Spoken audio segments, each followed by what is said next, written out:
Mega korupsi Pertamina and impor minyak. Kenapa baru sekarang kebongkar? Teman-teman, kita bicara jujur aja. Kasus Pertamina yang baru-baru ini meledak, itu bukan sesuatu yang tiba-tiba. Bukan mendadak jatuh dari langit. Ini kasus lama, borok yang sudah bertahun-tahun dibiarkan menganga. Tapi, anehnya, kenapa baru sekarang mulai dibersihkan? Jangan kaget, sebelum kasus ini pecah, sudah ada orang-orang yang mendorong agar skandal macam begini nggak terjadi. Siapa mereka? Para Presiden Republik Indonesia dan Kejaksaan. Mari kita tarik ke belakang. Presiden Jokowi terang-terangan blak-blakan soal impor minyak. Dia bilang, kenapa kita doyan impor minyak?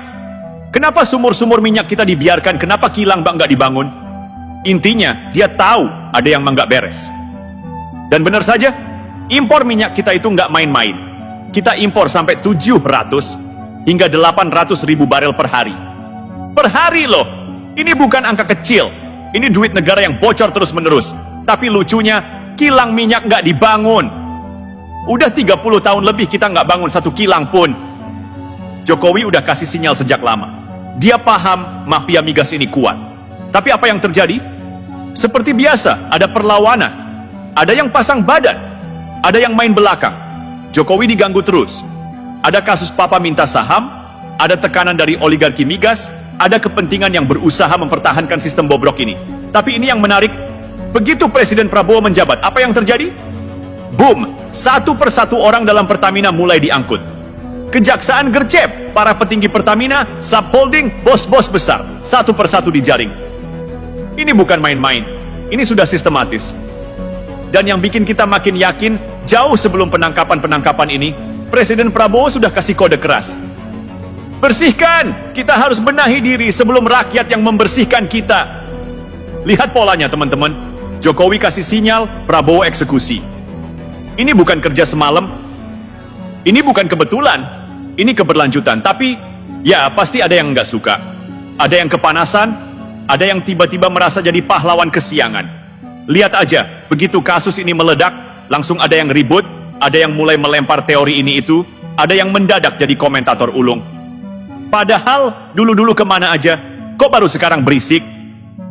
Faktanya jelas, impor minyak dan tata kelola energi kita sudah lama jadi PR besar.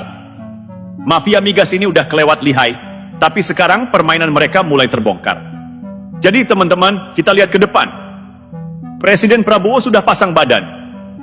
Dia udah kasih sinyal kalau kemandirian energi itu program utama. Artinya, ini bakal jalan terus. Ini bakal dibabat habis. Dan kita semua harus dukung. Karena kalau energi kita masih dikontrol mafia, kalau kita masih tergantung impor, ya selamanya kita bakal dijajah secara ekonomi. Mau sampai kapan? Teman-teman, coba pikir baik-baik. Kenapa sih kita ini selalu jadi negara yang doyan impor, padahal kita punya sumber daya sendiri? Minyak ada, gas ada, tapi kok yang diuntungkan malah negara lain?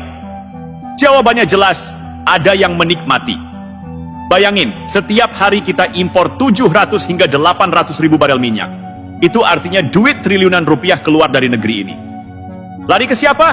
Ya, ke negara-negara pengekspor minyak. Dan di dalam negeri, ada yang dapat komisi, ada yang dapat jatah, ada yang dapat bagian dari bisnis impor ini. Itulah sebabnya mereka nggak mau kilang kita dibangun. Itulah sebabnya sumur minyak kita dibiarkan.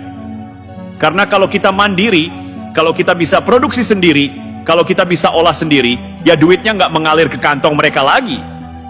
Jokowi dulu sudah gerah sama ini. Berkali-kali dia ngomong, bangun kilang, tingkatkan lifting minyak, kurangi impor. Tapi apa yang terjadi? 30 tahun lebih kita nggak bangun satu kilang pun. Kenapa? Karena ada mafia yang lebih suka kita terus impor. Kenapa? Karena ada yang menikmati sistem ini. Tapi teman-teman, sekarang momentum berubah. Presiden Prabowo nggak basa-basi. Begitu dia duduk, langsung dia sikat. Makanya, lihat kejaksaan sekarang. Baru 3 bulan Prabowo menjabat, para bos Pertamina satu persatu ditangkap. Dan ini menarik. Prabowo bilang, bersihkan. Kita harus benahi diri sebelum rakyat yang membersihkan kita. Ini bukan sekadar omongan. Ini peringatan keras. Artinya, kalau aparat, kalau pejabat, kalau orang-orang dalam sistem ini nggak mau bersih-bersih, maka rakyat yang akan turun tangan.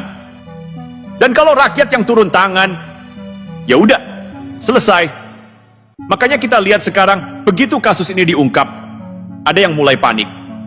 Ada yang tiba-tiba muncul di media, seolah-olah jadi pahlawan kesiangan. Ada yang sibuk berkomentar ini itu, padahal dulu waktu sistem ini bobrok, mereka diem aja. Lalu pertanyaannya sekarang, siapa lagi yang bakal terseret? Siapa lagi yang bakal kebongkar? Karena ini baru permulaan.